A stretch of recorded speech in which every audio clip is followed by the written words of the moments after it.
So here we have the Fiat 500 on a 16 plate. I'm going to start off by showing you around the outside of the car, and then we'll hop in and run through some controls on the inside. But from the outside, you can see it's a 3-door car with alloy wheels. Let's start off inside the boot and then work our way around the rest of it from there.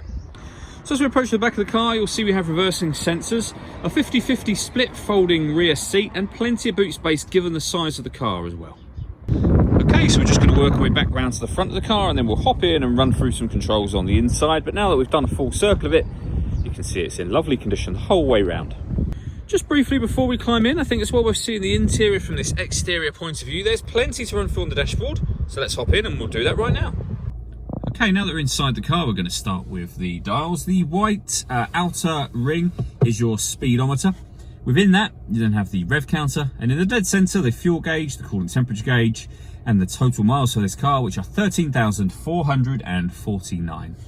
If we back out to the steering wheel, on the left-hand side, we have stereo controls, and on the right-hand side, they are continued. We also have phone controls on both sides, including on that left-hand side, voice activation for the phone. Over in the centre is where you'll pair your phone up in order that you can use it. So we have some buttons along the bottom, but essentially after that, it becomes a touch screen.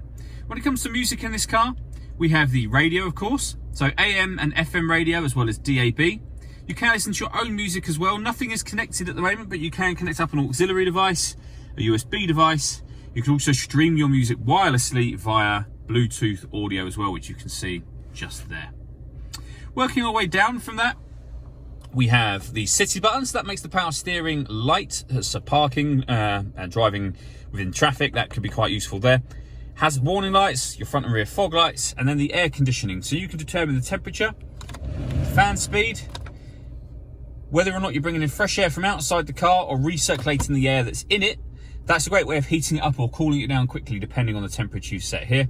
And then you can determine what direction you'd like the air distributed in. Once you're happy with all of those settings, to turn the air conditioning on, you press this button in. So you'll see there's no light on at the moment.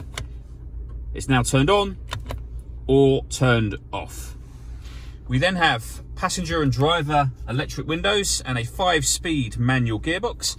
Down the bottom here, a 12-volt charging socket as well as the auxiliary and USB inputs.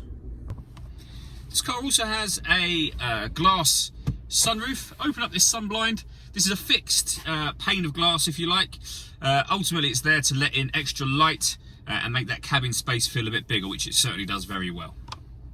All that leaves me to say is thank you for taking the time to watch this video. If you'd like to come and see the car in person and have a test drive, please feel free to call any of our MJA sites. We'd love to hear from you soon.